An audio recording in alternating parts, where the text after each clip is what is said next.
Pozdravljeni! Pred nami je prispevek pred kvalifikacijami za veliko nagrado Japonske. A najprej, preden začnemo, novica. Kvalifikacije so prestavljene iz sobote na nedeljo zaradi bližajočega se tajfuna. Treba je skrbeti tudi za varnost voznikov in gledalcev in prav je tako. O spremembah urnikov in ostalega pa na koncu tega prispevka. Lotimo se najprej tistih tehničnih novosti, katerih je kar nekaj. Začnimo pri Mercedesu. Na tehnični pregled so pripeljali bolid, ki je imel čuden dodatek. Vsi so ga fotografirali, na izpušni cevi je bil kot nek podaljšek. In ne gre za nič drugega kot za cev, katera služi temu, da mehaniki v boksih kontrolirajo, ali je izpušna cev poravnana s preostalim bolidom. Nič kaj takega, a to je malce odvrnilo pozornost od tistih drugih novitet na tem bolidu. Namreč priča smo novemu aerodinamičnemu paketu, katerega glavne značilnosti so na prednjem profilu.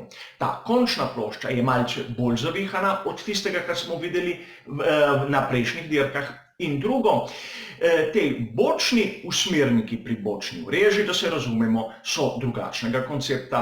Imajo preklan tisti glavni profil in nekako spominjajo na tisto, kar smo videli pri ekipi Red Bull. Zanimivo je tudi videti, kakšna sta oba volana obeh voznikov, tako Lewisa Hamiltona kot Valtterija Bottasa, kako sta različna med seboj in približno zapomnite si malce, kako izgledajo, kajti v nadaljevanju bomo videli še en volan, ki je bistveno drugačen od teh dveh. Ukolikor koga zanima, na prostem treningu imel Valtteri Bottas zanimivo težavo, namreč na vhodu v ovinek se mu je zgodil oversteer. Namreč zavrtelo ga je, izgubil je oprijem na tisti zadnji pogonski osi, ampak to na vhodu in ne na izhodu iz ovinka. Seveda, proga je taka, ki zahteva izjemno točen volan, to se pravi ogromno oprijema na prednji osi, a tu zgleda, da pri Mercedesu so malce pretiravali na tisti prednji osi, tudi voznik je dodal svoje in seveda izgubil je oprijem zadaj in zgodilo se mu je to, kar redko kdaj vidimo na Formuli 1, ukolikor je bolid uravnotežen seveda. Pojdimo naprej, kajti imamo dosti materijala Red Bull.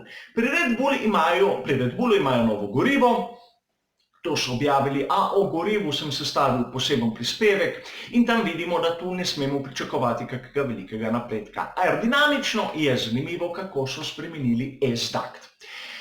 Ukolikor mi kdo sledi, je videl že na začetku sezone, da sem njihov ta profil okrog izhoda S-ducta imenoval kot poštni nabiralnik. Bil je velik, škatlast, taka struktura, katera ne bi pričakoval na bolidu in na veliki nagradi Japonske, kjer se morajo še posebej potruditi, so ga bistveno zmanjšali. Kar je še bolj zanimivo iz enega drugega vidika kot aerodinamične učinkovitosti celega bolida, pa predlagam, da si zapomnite obliko teh bočnih plošč na zadnjem aerodinamičnem stabilizatorju. Namreč vidite, da so lepo zavihane, brez kakih velikih reš in praktično ne generirajo dosti vrtincev. To imejte v mislih, kajti videli bomo na ostalih bolidih, kako so se oni lotili tega problema in razumeli bomo, zakaj je Red Bull tako učinkovit. Pojdimo k Ferrariju. Pri Ferrariju se je zopet pojavil pokrovitelj Mission Win Now. Seveda, proč smo z Evrope, drugačna zakonodaja, verjetno bolj permisivna in tobačni giganti so se nazaj pojavili. Pustimo to pri strani. Zanimivo je pogledati njihov difuzor, kako je to videti, seveda ni nič novega, pri Ferrariju so naredili, kar so imeli za narediti letos na tem bolidu, ampak vseeno nismo videli še te podrobnosti z tega kota in zanimivi so tisti detajli na dnu, kjer vidimo, da so določeni deli dna jekleni, določeni pa z ogljikovih vlaken. Gre zaradi tega, da ogljikova vlakna je še zmeraj težko pravilno oblikovati v nekaterih delih in to bom rekel, tehniko, da imajo jeklene in dele z ogljikovih vlaken uporabljajo že dlje časa, samo da ponavadi te jeklene dele pobarvajo v črno in so nam bistveno slabše vidljivi. Pri Haasu so tudi pokazali kar nekaj, bom rekel, novih malenkosti. Najbolj zanimivo je tisto, da vidimo, kako sploh izgleda nos bolida, kaj vse je pritrjeno na ta del, kateri se pogostokrat polomi in vidimo, da v bistvu se da ogromno rešiti, ukolikor ne pride do direktnega udarca v ta del. Zanimivi so zopet bočni usmerniki, kateri so obdelani in bom rekel izjemno kompleksni in zanimivo je pogledati, kak difuzor ima bolid ekipe Haas in kako izgledajo te bočne plošče pri zadnjem aerodinamičnem stabilizatorju v primerjavi s tistim, ki smo ga videli pri Red Bullu.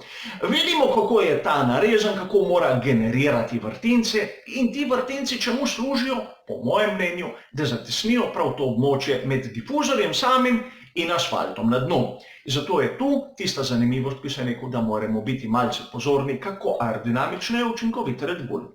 Pa pojdemo na skuderijo Toro Rosso, ki je Red Bull zelo podoben bolid, ampak ima nekaj, kar je mene razveselilo. V vsej visoki tehnologiji, ki jo vidimo v Formuli 1, smo končno videli, da imajo del bolida prilepljen s trakom na, bom rekel, celotno strukturo. Nekaj, kar ne bi pričakovali, ampak tudi oni so ljudje. Tudi to je zanimivo videti. Pri Racing Pointu zopet vidimo, da imajo na razpolago tako novo obliko tega nosnega konusa, kot tudi tisto staro, že opuščeno, a še zmeraj imajo dele zdraven, verjetno, ne vem, za primerjavo oziroma za rezervo, ampak imajo. Zanimivo je tudi, kako so rešili tisto prednjo obeso, poglejmo malo te osi, ki se vrtijo, kako se obrača kolo in tudi pri njih je zanimivo pogledati difuzor in tiste zadnje bočne plošče v primerjavi spet z ekipo Haas pa z Red Bullom. Okrog Renaulta je bilo dosti govorenja okrog tega njihovega novega prednjega profila.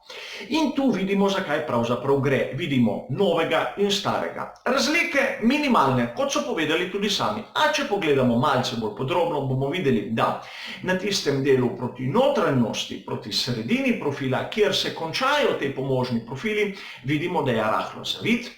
Na zgornjem delu, kjer je ta končna plošča, pa vidimo majhen dodatek. Če bo kdo pozoren, bo videl na tistem sredinskem delu prvega pomožnega profila, to se pravi prvega poleg tistega enotnega dolgega, da je zeva velika špranja. Videli bomo potem po analizi rezultatih prostih treningov, kolikor jim je to pomagalo. Nov prednji aerodinamični profil vidimo tudi pri Williamsu, kjer so pokazali kar nekaj novih delov in zanimivo je, da ta spominja nekako na tistega prvega, ki smo ga videli pri Alfa Romeo Racing na začetku sezone, veste, tisti prvi profili, ki so bili zoženi proti zunanjemu koncu. Seveda gre pri Williamsu za, bom rekel, majhne korake, a kar je bilo zanimivo, je fotografija volana Roberta Kubice. V primerjavi s tistim, kar smo videli pri Mercedesu, vidimo tudi, da so skoraj vse komande prestavljene na levo stran. In kolikor ste pozorni, boste videli, da ima kar nekaj prostorov na desni strani, kateri sploh niso izkoriščeni. Sedaj pa na analizo prostih treningov, kar smo videli glede na kvalifikacije. Veliko prednost Mercedesa. To lahko nekje pred ostalimi ekipami ocenim na 3 desetinke do nekih 7-8 desetink na krog. Odvisno, kako se bo vse odvilo. Seveda Valtteri Bottas tu je pokazal malce večjo formo, a gre za proste treninge, ne jemljimo tu tega za neko absolutno vrednost. Nato Ferrari in Red Bull dokaj blizu, brez kakih velikih prednosti, celo Red Bull kaže izjemno dobro formo v primerjavi s Ferrarijem in tudi Albon je, bom rekel, zanimivo hiter, tako da tu vidim dvoboj med tema dvema ekipama. Za njimi presenečenje Racing Point, seveda McLaren, kateri so že stalnica, bom rekel, v tem delu sezone na teh mestih, razočaranja, katera bi lahko umestil, je pa seveda ekipa Renault, katera ima ogromno reklame, ogromno dogajanja okrog njih, a na prostih treningih niso pokazali tistega, kar bi lahko od njih pričakovali. In tudi skuderija Toro Rosso.